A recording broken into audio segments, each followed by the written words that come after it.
Hello, everybody, and welcome to another edition of the Cerebral Smash Talk live on YouTube and Streamer.com. Sorry for the late start. Just trying to get everything all situated with the computer and everything else, but we are sure ready to go. We'll start it off with Smackdown Live, then we'll do AEW Rampage, and then we will follow that by a very special edition. Tomorrow is a very special football game, the America's game. It is Army versus Navy. We'll preview that before we get on out of here for the night. So before we do anything, let's start with SmackDown Live. We started off with a promo segment by Brock Lesnar with Paul Heyman and Sami Zayn. I thought this was solid. I thought this was pretty good. It was somewhat entertaining for the most part, but I really love Brock and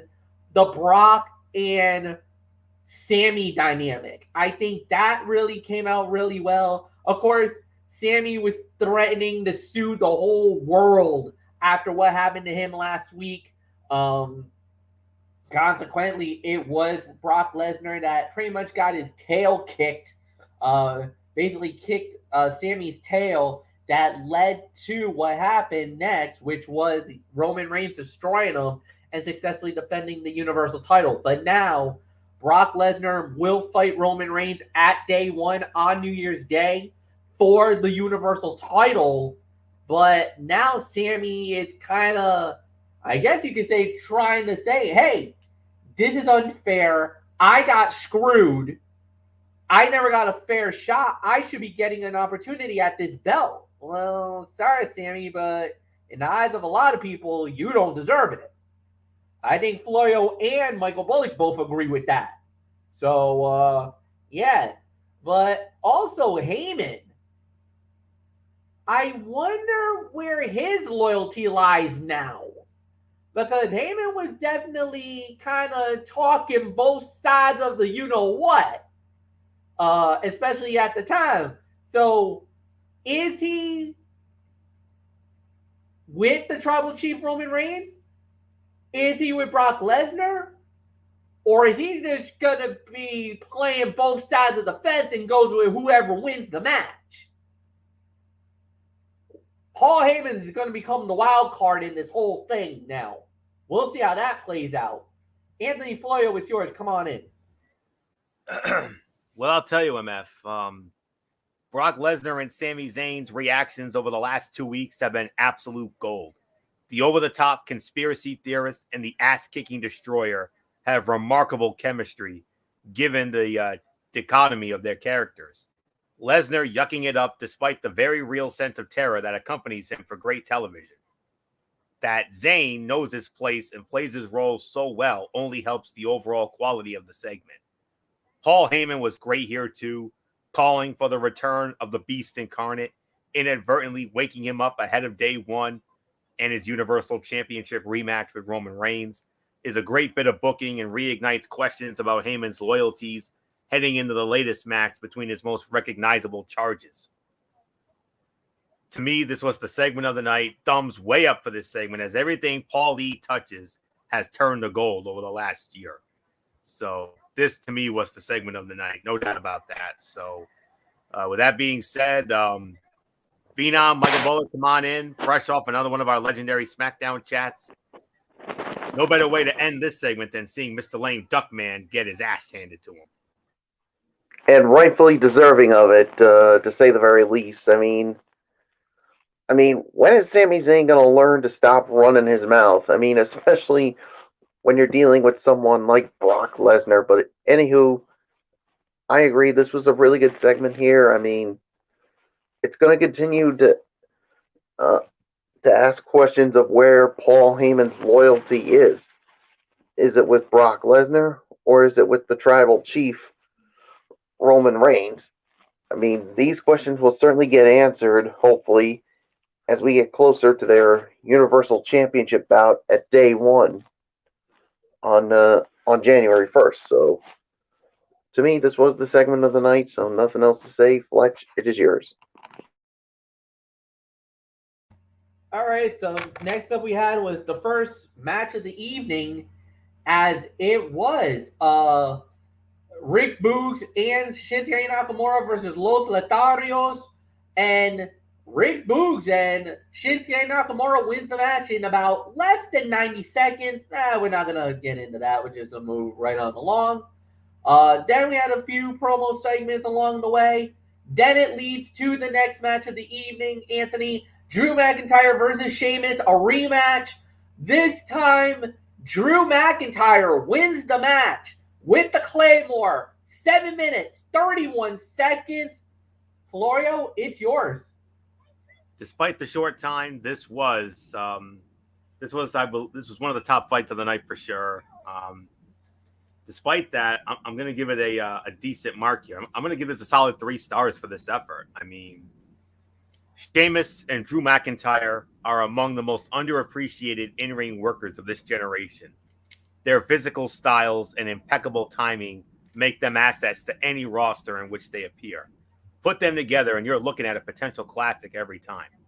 Now, this wasn't quite that level thanks to time constraints and an annoying commercial break right in the middle, but it was still an incredibly hard-hitting bout with a great finishing sequence and the right guy going over. Give us more of this with some Cesaro and Ridge Holland sprinkled in, and you have a recipe for strong professional wrestling, to say the least. And then the nonsense stuff with Happy Corbin and Madcap Moss stealing Adam Pearce's desk, complete with McIntyre's Angela sword stuck in, insinuates a feud over the stupid sword is up next for the Scottish Warrior, the exact opposite of Kick-Ass TV and the sort of thing Drew has earned better than.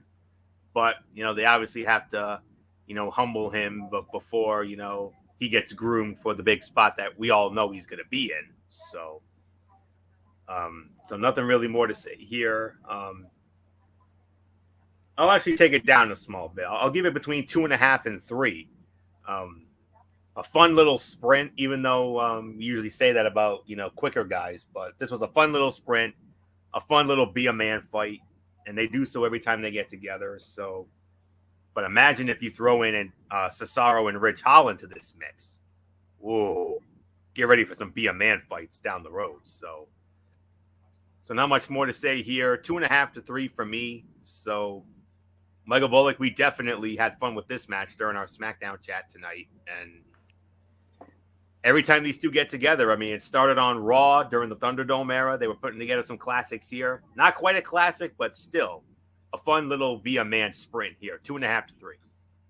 Yeah, it was a fun little sprint here. I mean, even though it was too short for my liking here, 2.5 to 3. I mean, they always seem to put on something real good here, but yeah, and unfortunately to me, it looks like he's going to be Drew McIntyre's going to have run-ins with Happy Corbin and Madcap Moss, which I don't understand why, but maybe, like you said, maybe they're just getting him groomed before we think that he's going to be the one to dethrone the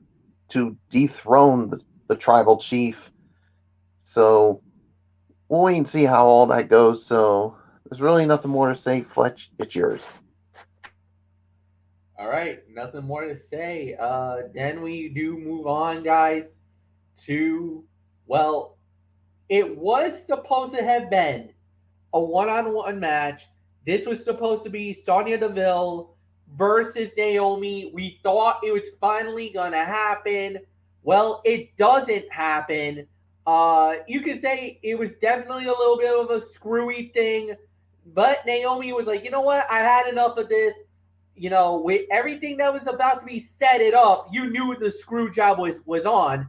So Naomi decided, you know what? The hell with it. I'm just going to try to take issues into my own hands. She goes after Shayna Baszler, goes after Naomi, goes after Natalya. However, after that, then the beatdown started, and it was 3-on-1, only to be interrupted by SmackDown's newest superstar, Xia Li of NXT. She debuts on the Blue brand and comes in guns blazing. Absolutely tears the everybody apart. Shayna Baszler gone. Natalya gone. Sonya Deville makes a hightail and she runs out of the building. And Naomi seems like she now has a new partner in crime going in with Xia Li. Oh my goodness. More of a segment than anything else, but Michael Bullock, Xia Li finally debuts. And what an impact she makes on the blue brand first night in. She definitely made a huge impact on the blue brand on her first night, and yeah, it's looking like she's more like a hero than what she was in NXT when she was with Boa and Tiansha. But yeah, she came in to rescue Naomi, and yeah, basically Sonya Deville felt one of those kicks, and I'll tell you what, those kicks of hers they're pretty nasty. So I cannot wait to see what happens with her now that she's officially on SmackDown. And if they can book her right, Fletch, you really got something good here. So, Fletch, it is yours. Xia Li now makes a friend, and now I'm really interested because now I think we might have ourselves a 6-woman tag possible with Xia Li. Don't forget Aaliyah, because Aaliyah's also on Team Naomi, and Naomi herself. And now you could have Sonya Deville, Natalya, and Shayna Baszler, because this is, I think, ultimately what they want to do is they want to protect Sonya because she's supposed to be an authority figure. She's not a wrestler, even though, whoa, the outfit she was rocking in tonight, man, she looked absolutely ready to fight. She definitely had the gear was back, and yeah, there's really nothing more to say about that. So she definitely was ready for a match. She definitely was ready, but again, she tries to use the authority figure, try to get the leg up, but when you saw what was happening, you're like, oh no, this is not good. Not good for Naomi. This is horrible. But then Xia Li shows up. And the minute Xia Li showed up, you saw the pendulum swung hard into Naomi and Xia Li's favor. Now the question becomes, now that Xia Li's on, in WWE and now on the main roster, this was a heck of a way to introduce yourself to the world. Now the big question is, where do we go from here? Now remember, like I said, Aaliyah was part of the Survivor Series squad and then got taken out of nowhere. Everybody was wondering, what the hell was that about? Well, now maybe she can get involved because obviously she needs to get some retribution on Sonya Deville, because Sonya Deville basically railroaded her right off the Survivor Series squad for no reason. So we'll see how this plays out. Anthony Florio, we've been waiting for Xia Li's debut. It happened tonight. Man, what an impact she makes immediately on the blue brand. MF, there was no better way to introduce Xia Li as a big deal than by inserting her into the hottest women's feud on Friday Night SmackDown. She looked fantastic here. Her entrance was that of a star. The crowd responded to her as such, and positioning her opposite Sonya Deville will only help elevate her instantaneously. The question is whether WWE can maintain the momentum it created here. Will a single lackluster reaction cause it to have second thoughts about the booking of the new star? They shouldn't. Lee more than carried her end of the deal, performing up to the moment. Let her run with the proverbial ball, and the result will be a new face the company can build feuds, title reigns, and the division around, if it is smart and patient. MF is right. This was way more angle than match. It would have been an NA for the match, but eventually we will have Naomi and Sonya. I think that I could possibly see day one maybe happening. Maybe. I don't know. We'll see. But But I'll tell you, I mean, Xia Li, I mean, those kicks are lethal. Let me tell you. And speaking of Aaliyah, remember, Xia Li once damaged Aaliyah's beautiful angel face. Let's not forget that, and how up in arms I was about that. So, but at least they'll be allies this time if they decide to put Aaliyah with Naomi and or Xia Li in a possible 6-woman tag with Sonya, Natalya, and Shayna. So, or maybe we may get that at day one. You don't know, but Sonya and Naomi, that one-on-one is coming soon enough. But I don't know. We'll see. So great debut for Xia Li. No doubt about that. MF, all I can say is that's got to be the woman right there. That's a blue chipper right there. Right there. Absolutely. I can't disagree with that. All right. So next up we had was Toni Storm versus Charlotte Flair. This was a championship contenders match. And Toni Storm wins the match in 3 minutes and 50 seconds via disqualification. Now, remember, this was a contenders match. Because of the fact that she won, this is automatically a championship committee moment. And many people are now speculating, and I think we can agree on this, guys. At day one, January 1st, from the Allstate Arena in Atlanta. No, actually, is it State Farm Arena in Atlanta, GA? It will. I think we can honestly say with certainty it will be Toni Storm versus Charlotte Flair. This time, the SmackDown Women's Championship will be on the line. If you guys want to call it an NA, I totally agree with that. I would not gripe about it. I think the only downside was that the match was short, but I think what it was that they just wanted to give us a little piece. They didn't want to give us the main course. I think day one we'll get the main course. I think they just wanted it to quote unquote whet our appetite that we want to see this again. And quite frankly, you give these two women more time and a bigger platform like day one in Atlanta, I think this match will be a sleeper fight of the night. Anthony, what says you? Yeah. Well, first of all, what was the time of that fall again? 3 minutes and 50 seconds. 3 minutes and 50 seconds. Oh man. All right. I'm gonna give my analysis first, and then we'll have a small little debate here. This might be the most half-assed push in recent WWE history. First, Toni Storm is pied in the face and does nothing about it. Last week, she was relegated to using a pie of her own. Tonight, she got her ass handed to her by Charlotte Flair, only to score a quote-unquote win via disqualification. Absolutely nothing from the start of this program to the latest chapter has done anything to establish Toni Storm as a real threat or a credible option to win the title. Some will argue just sharing the screen with Charlotte Flair elevates her, but you all will be wrong on that. Charlotte looks like the bigger star, is treated as such, and just unloaded an ass kicking that gave Storm a fluke victory. Unless the goal is to put Storm over Flair eventually, this is all for naught because it is doing nothing to help the uber talented Aussie. And I know this one.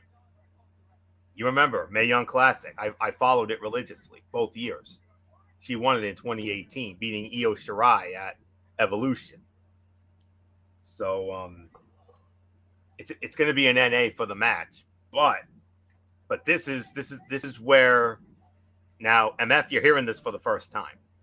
During our SmackDown chat tonight, Michael Bullock and I had a respect. We'll call it a gentleman's disagreement here, a respectful disagreement. I actually was more on your end, MF, because of the fact that Toni Storm won the match. It doesn't matter how she wins it. As long as she won the match, that constitutes a championship committee moment, correct? MF? Well, it was a contenders match, and technically Toni did win that match. So yes, that should have resulted in a rematch, but this time for the belt. I rest my case. So, Michael Bullock, on the other hand, was hoping for a more decisive win. Like, the way to win a title is by winning via pinfall or submission. Yeah, all right. That's what Bullock was hoping for. And which in Mike Bullock's case definitely is true. I think because a lot of the times we have seen in the past pinfalls or submissions that's caused a championship committee moment. But this is one of those rare times that this is one of those rare times. Yeah. So it's an NA for the match. So Michael Bullock, as I give it to you, it's an NA for the match. We were wondering what MF. We both were saying what would MF think about this, and you obviously heard MF. MF agrees with me. It doesn't matter how you win, as long as you win a contenders match in any way, shape, or form, whether it's decisive or not. It's a championship committee moment. I know you're going to disagree with that, but explain why. I mean, look, I respectfully disagree with you guys. I mean, to me, this is a championship contenders match. I think it's about earning it by the proper way, by pinfall or submission. I mean, I understand where you guys are coming from with this, and I respect that opinion. But to me, it should be pinfall or submission. And on top of that, guys, I mean, Charlotte dominated the match. I mean, Toni Storm really didn't do that much in the short amount of time. So, but don't you think that maybe now here? Let me play devil's advocate here, and I respect what you're saying, and I get where you're coming from, but in a way, Charlotte Flair deliberately got herself disqualified by what she was doing. How on earth can you punish Toni Storm when the champion herself deliberately gets herself disqualified in that match? If we're going to use your criteria, of that you got to win the match by pinfall or submission to get a championship committee moment, I get that. But what happens in a case like what just happened tonight when Charlotte Flair deliberately gets herself disqualified? Yep. And Toni wins the match that way. Exactly. Because this is the one case where 9 times out of 10, I'm with you, Michael Bullock. And I'm 1000% with you about that. If you win a match, if it's a contenders match, it always should be by pinfall or submission. I get that. But I feel like this instance, this moment, absolutely constitutes a championship committee moment because the champion herself deliberately got disqualified and lost the match. So in other words, like you, and I'm going to use something you would always like to say, Fletch, Charlotte Flair literally screwed the pooch on this one. I don't know if she screwed the pooch or she just wanted it to make Toni Storm an example. And basically it's like that, like Anthony has said, you're not in my league. You're nowhere close to my league. And I'm going to embarrass you and beat you down. And I don't give a damn if I get disqualified or not. And showing her that she's a complete nobody. Yeah. And like you said, and I'll even use your words, Charlotte was dominating the entire match before the DQ happened. So obviously that tells us everything we need to know. Mm-hmm. So no, you make a valid point, but I just wanted to play devil's advocate at that moment. So, but you can go ahead. Yeah, well, I mean, that was pretty much all I just wanted to say. I mean, we could debate this whole night long, but we still got more to talk about. So absolutely, yes. It's yours, Fletch. All right. So next up we got was the main event of the evening, which was a triple threat tag team match. It was RK Bro, that's right, the Raw Tag Team Champions RK Bro, Randy Orton, and Riddle going up against the SmackDown Tag Team Champions, the Usos, and they also went up against the New Day, King Xavier Woods with a brand new crown. He got a new crown, and it looks pretty sweet, I gotta admit. He got a new crown, and also Kofi Kingston, or Sir Kofi Kingston, when it was all said and done, the winners of the bout in 19 minutes, 53 seconds, the New Day wins the match. Kofi and King Woods wins it. And I believe it went to Woods hit Jey Uso, tagged Kofi. Kofi with the double foot stomp the backbreaker double foot stomp combo. 1, 2, 3. The Usos get pinned. Boys. We were saying it earlier. I think we can say it right now. Championship committee moment. Anthony Florio, you lead off. Agreed. Okay. This definitely a championship committee moment here. I mean, but first off, there is no ifs, ands, or buts about this one. This was, without a doubt, the fight of the night. No ifs, ands, or buts about it. I mean, wow.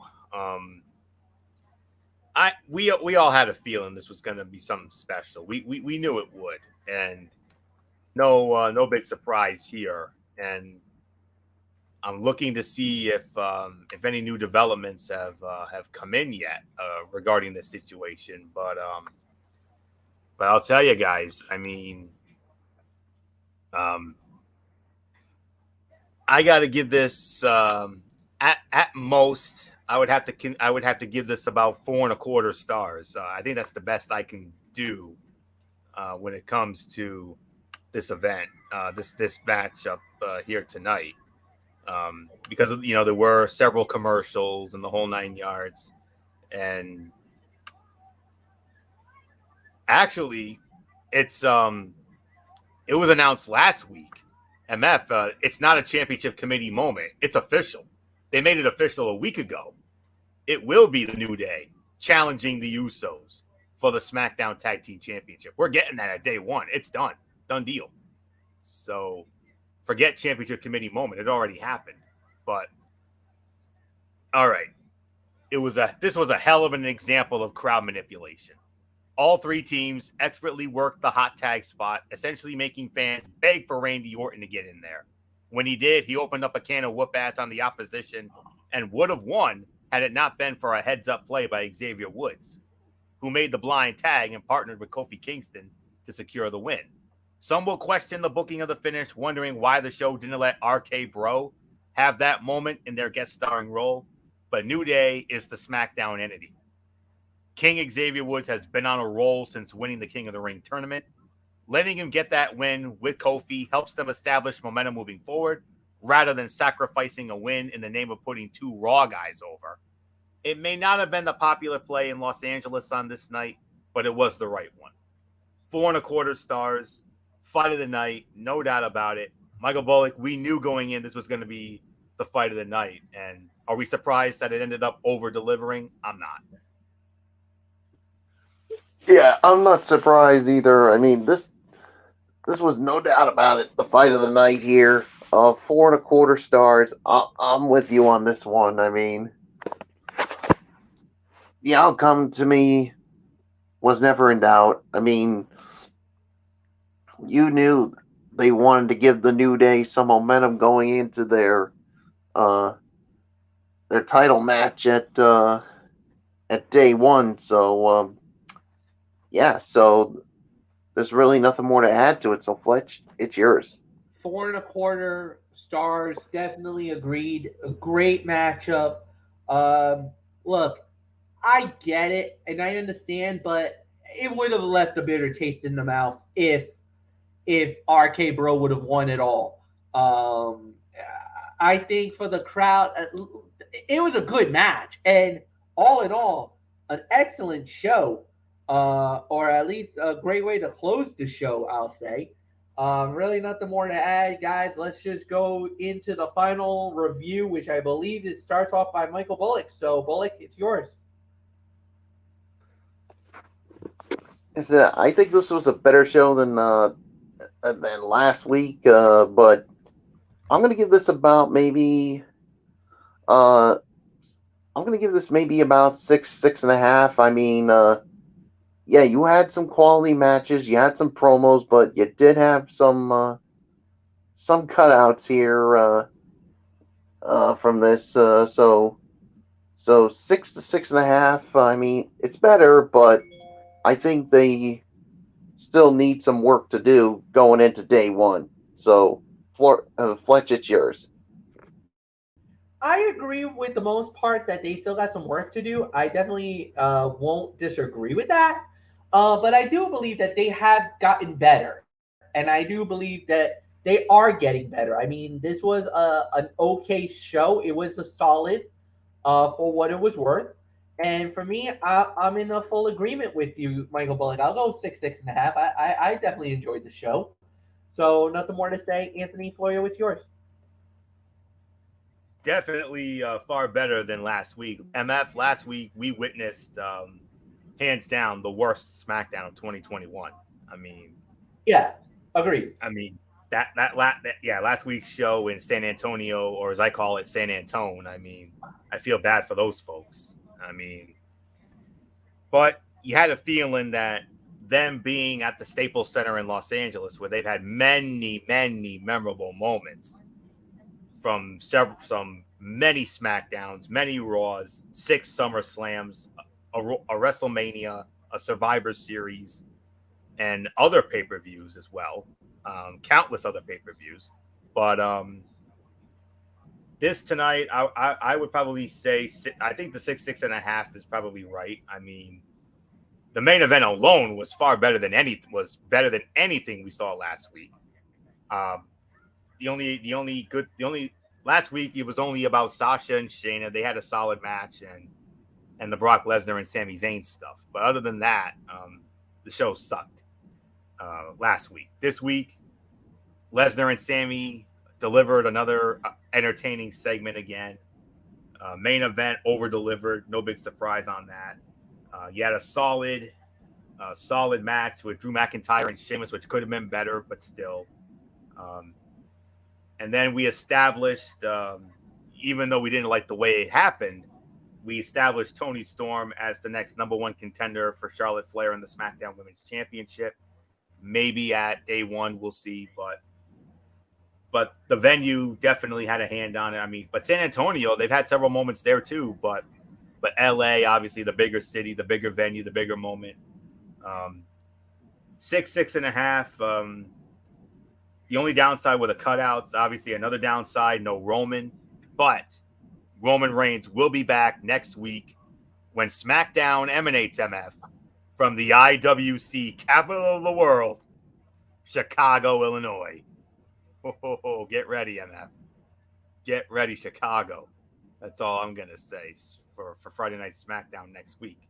So 6.5. And with that being said, let's move on to the newest edition of AEW Dynamite. And MF, you want to talk about starting the show with a bang?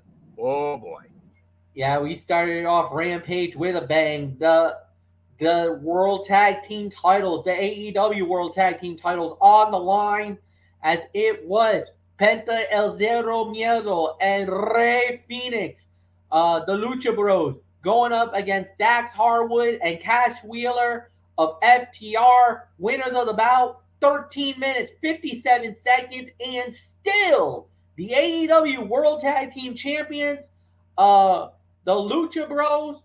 What a start to the show. Amazing fight. I really got nothing bad to say, man. This was I could easily make an argument that this was the fight of the night. This was easily 3.5 to 3.75 of a star. Anthony, it's yours. Theme of the night. Respectfully disagree. I think you underscored it a little bit, MF. this to me was 4 to 4.25 stars. I do agree with you. Fight of the night. I mean, there is no argument. This was the fight of the night, no doubt about it. Now, this might not be the best match these two teams have had, but it will probably be the best tag match you watch this week. Rey Fenix defies gravity. Penta El Zero Miedo is a future world champion, just like he was in Lucha Underground and in Impact Wrestling. And FTR is one of the best technical duos on the planet since their days as the Revival. We know what these two teams are capable of doing together, but what's impressive is how they make each encounter feel different. Tully Blanchard's interference was kept to a minimum and did not have an impact on the outcome. But man, if you had given this thing a little more time, we would have been talking 4.5 and more. But to me, this was at least 4, maybe 4.25. Fight of the night, no doubt about it. And MF, Excalibur mentioned on commentary that these two teams, what did they have, a Triple Mania event last week? Last Saturday night at they had it in Monterrey, Mexico, and he said that these two teams, that FTR defended the AAA World Tag Team titles against the Lucha Bros in a ladder match, which obviously FTR won, and he credited their effort just 6 days later, even though it was taped on Wednesday. Yeah, absolutely. Basically, there was a big event that did go down in Monterrey. Yes, it did happen. And these two teams went at it for the World Tag Team titles, and it was a hell of a match. Another 4-star affair, but like you said, it was FTR walking out with the AAA World Tag Team Championship. So yeah, really nothing more to add. And yeah. No. So, I just wanted to make sure you knew that because Excalibur mentioned that on commentary. So I knew about it. I saw it. I had a feeling you did because that's one of the many promotions you outside of WWE and AEW that you follow. So yes, we know you follow Mexico and Japan religiously, but anyways, just wanted to address that quick. So but nothing more to say here. Fight of the night, 4 to 4.25 stars. That's my rating. So with that said, Michael Bullock, every time these two teams get together, they never disappoint. Yeah, when the Lucha Bros and FTR, they're in the same ring, they always deliver something really good, and this was another prime example of it. I'm going to give it 3.5 to 4. I mean, hands down, this was the fight of the night. I mean, the outcome was never in doubt. The Lucha Bros retaining those titles, so so there's really nothing more to say to it. So let's move on to our next match, Fletch. All right. With that said, it was a 6-woman tag team match, as it was Ruby Soho, Ty Conte, and Anna Jay. They went up against the Bunny, Superbad, Penelope Ford, and the Native Beast, Nyla Rose. The winners of the bout in 10 minutes and 19 seconds was Nyla Rose, Penelope Ford, and the Bunny, as Nyla Rose Beast Bomb, Anna Jay for the 1, 2, 3. Anthony Florio, it's yours. 3.25, teetering on 3.5 stars. This match had 2 different feuds built in, but didn't seem like a conclusion for either of them. It felt like a stop along the way, which is perfectly fine since neither storyline has been going for long. AEW has been known to do some longer storylines, but a lot of feuds also conclude within a few weeks of when they started. It's nice to see things being given more time to develop sometimes. The physicality in this match was great, and all 6 competitors had their own moment to stand out. There were a few moments when things could have been smoother, but considering a couple of the stars in this bout are still only a few years into their careers, it was a good showing. Nyla Rose picking up the win. Maybe it suggests a possible booking 101 situation where possibly Ruby Soho might get the best of her in their upcoming semifinal bout in the TBS Championship Tournament. I mean, that was one feud that was built in. Soho and Ruby Soho and Nyla Rose, and of course the tag team rivalry between Anna Jay and Tay Conti with Penelope Ford and the Bunny. I mean, that's a tag team feud that was also built into this, but I think the real spotlight was Nyla Rose and Ruby Soho, and Nyla definitely has the momentum going in, but I got this feeling that Ruby Soho is going to win that match somehow, some way, and I think it's going to set up her and Jade Cargill in the final for the TBS Championship, and I still think Jade Cargill is going to walk out with that. So with that being said, 3.25, teetering on 3.5 stars for this. So not much more to say. Michael Bullock, big win as Nyla Rose gained some huge momentum going into her semifinal match with Ruby Soho. Yeah, Nyla Rose definitely gained some momentum going into the semifinals of the TBS championship tournament against Ruby Soho.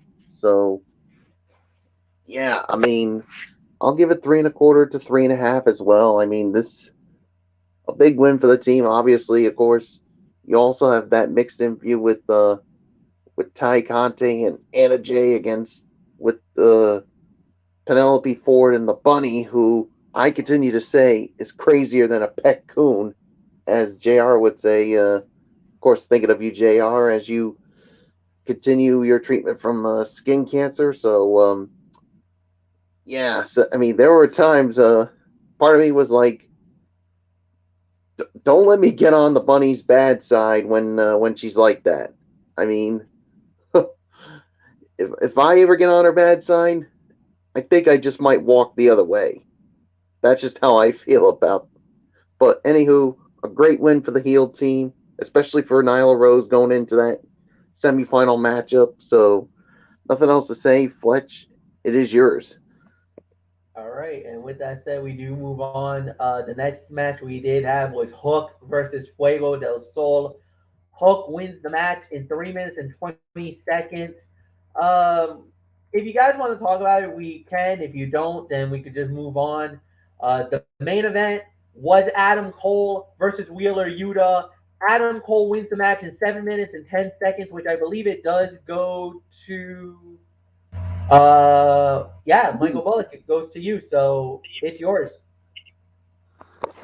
Yeah, I'm gonna give this about maybe two and a half to 3 for the effort here, but even yeah, 2.5 to 3. I mean, a nice win for Adam Cole. But obviously, I mean, the beatdown of the best friends and Wheeler Yuta was the main thing, and yeah, Trent Beretta comes back and gets the crap beat out of him by the Elite, and yeah, so now who knows what's next now especially for Adam Cole. So there's really nothing more for me to add. So Fletch, it is yours. Yeah, this was a solid match. 3 stars for me. Really nothing more to add. Anthony, final say on at least the match portions. Well, this was a solid singles match that had little to no outside interference, which is amazing when you look at how many people were at ringside. Wheeler Yuta has quickly gained a reputation as a great worker, so seeing him get this opportunity against Adam Cole helped him show off more of his abilities. The post-match brawl saw the Elite beat up best friends, and that feud must continue, no doubt about that. A solid 3 stars for the effort, so not much more to say. Let's get into the overall review. Overall review, I'm going to start it, and I'm going to say that this was an okay show. This was pretty good. I mean, this was a solid, I'll say solid 7.5. The only thing that really stood out was the first 2 matches of the night, which was the tag team title match and the 6-woman tag. The other one, I'm sorry, Hook versus Fuego del Sol didn't really do anything for me. Even the main event really did nothing for me. I just thought it was good. It wasn't great. It was all right. At the end of the day, the right team won. I thought some of the results were fine. Really nothing more to add here. And Anthony Florio, I give it to you. 7 out of 10 for me. Good episode of Rampage, but it might have been better to have Hook work the main event, especially considering how impressive he looked in his debut. But other than that, 7.5. Lucha Bros FTR stole the show and then some. The 6-woman match was solid, and as well as Adam Cole and Wheeler Yuta. The worst fight of the night was obviously Hook and Fuego, but that wasn't all that bad. I probably would say maybe 1.5 to 2 for that effort. So yeah, I would say 7.5 for this edition of Rampage tonight, which leads us, of course, to the huge show on Wednesday night for Winter is Coming, headlined by Hangman Adam Page and Bryan Danielson for the AEW World Heavyweight Championship, which we're all going to have a major vested interest in, to say the very least. And I hope and pray that we don't get any BS and chicanery like we saw last year. So that's all there is for me to say on that. So 7.5. Michael Bullock, you close out this review before we preview the most prestigious college football game of all.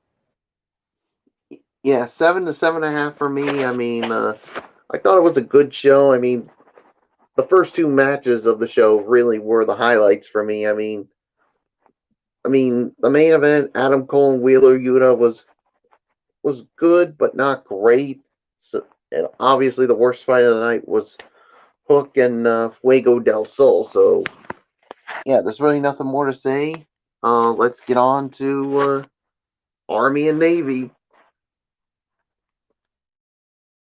And yes, ladies and gentlemen, now we come to the point of the show where, we're going to do it. It is one of the most premier games in the college football schedule. Normally, we talk about, you talk about some of the greatest rivalries, and we have, but this one is a very special game.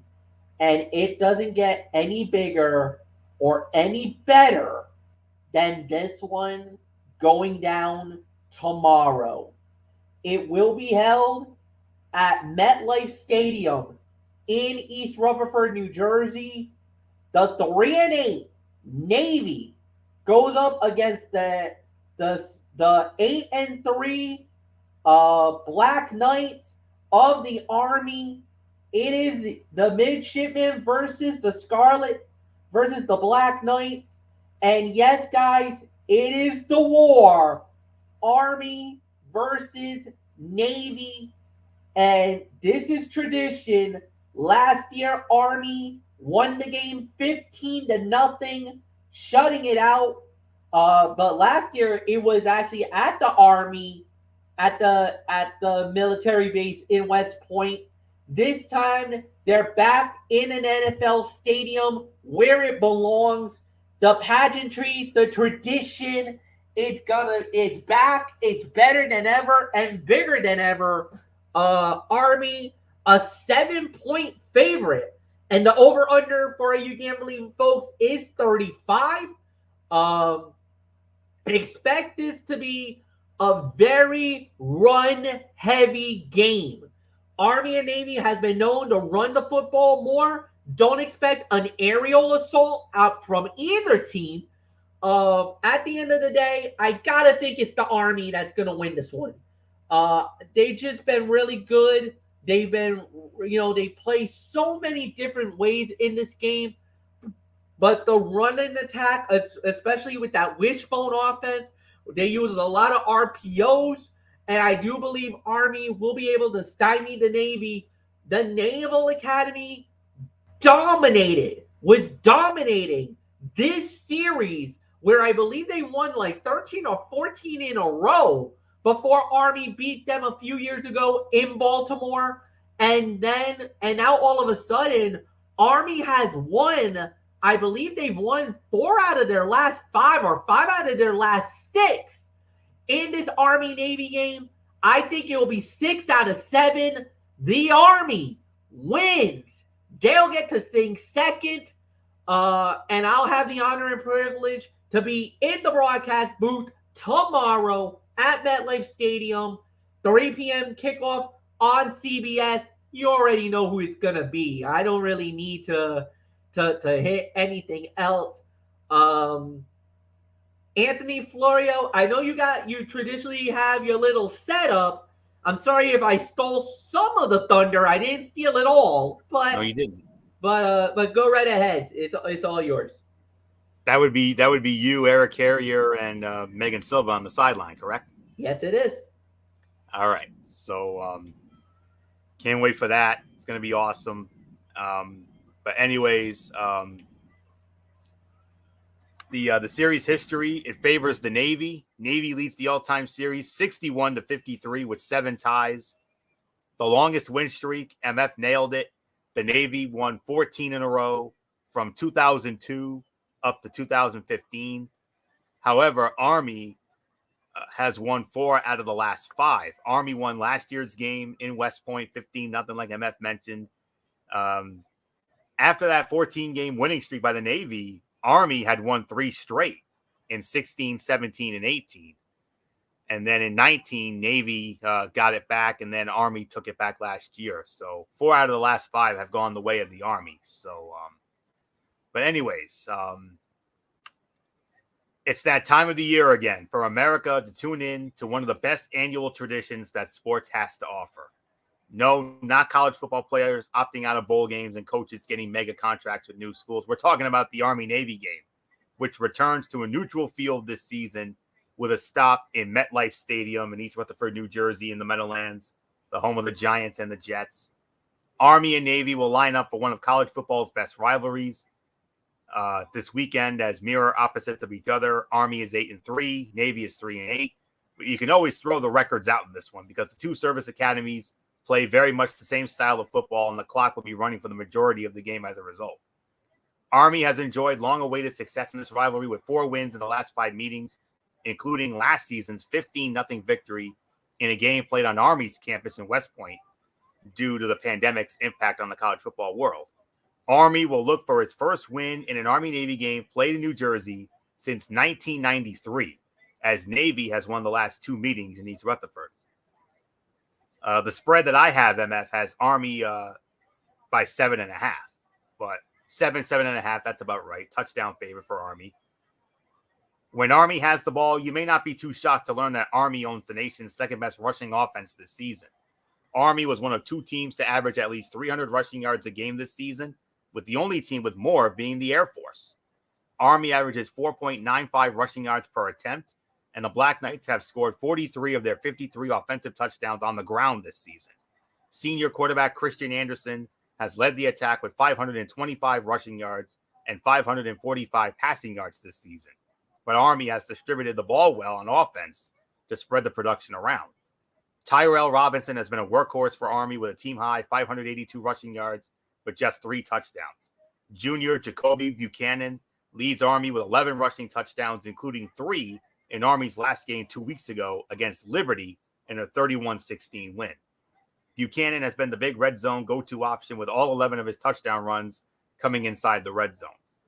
The Army-Navy game doesn't typically lend itself to a high-scoring contest, but Navy's defense has been as porous as it has been in a long time this season.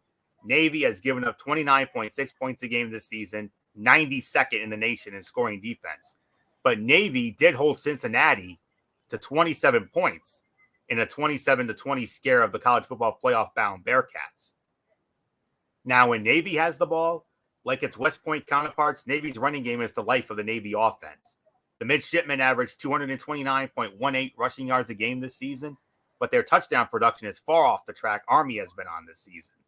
Navy's offense has struggled all season long and has scored just 17 rushing touchdowns this year. Navy did end its conference schedule on a more positive note with 35 points in a loss to East Carolina and 38 points in a win at Temple. Keeping that going against Army should be a different story, though. Isaac Ruas leads the midshipmen with 608 rushing yards and 5 touchdowns. Sophomore quarterback Tay Lavatai also has 5 rushing touchdowns, but Navy will keep the ball mostly in the hands of its fullbacks and running backs. If they gain some confidence in the last 2 games, the midshipmen could manage to trade sustained drives with Army. Final analysis, Army once was the team trying to keep up with Navy in this annual rivalry. But the Black Knights have become the more dependable team this time of the year.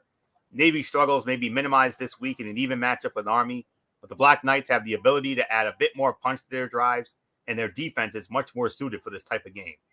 And MF, I agree with you. Once again, Army gets to sing second, and you know Eric Carrier will love that. 17-13, I got Army defeating the Navy. The game that will be seen on CBS. Their announcers, of course, Brad Nessler, the same as the SEC on CBS. Brad Nessler, Gary Danielson, and Jamie Erdahl. They'll be at MetLife for that one, and it's going to be a sight. Of course, the part that really does it for me, you know, being the religious guy that I am, the man of good faith and the holy roller of this group, when they do that pregame prayer, when they do that when the chaplain does the prayer before the game. Tell me you don't get goosies when you hear that. I know I do, and I'm looking forward to hearing that prayer again tomorrow. So I can't wait. It doesn't matter if they're ranked or if they're not ranked. It's Army and Navy.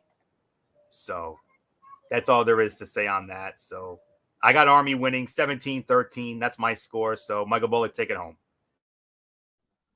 Yeah, I mean, I'm gonna make it a clean sweep here. I'm going with Army to win this latest edition of the Army Navy game here. So yeah, there's really nothing more to say. So let's just put a bow on this, Fletch.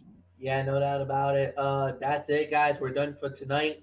We'll be back here tomorrow night for another edition. And for now, this might be the last NFL Saturday edition. It will be. It will be. All right. So it will be the last time we'll be doing the NFL Saturday, because I think from the remainder on, it's going to be on Thursday nights. So we got a lot of great action coming up. And we're going to do it 10:30 Eastern, as always, hosted by Anthony Floyo on his channel. We'll be back here. And then the next time that we're back here, it's going to be on Wednesday night for Wednesday Night Mayhem. On Monday.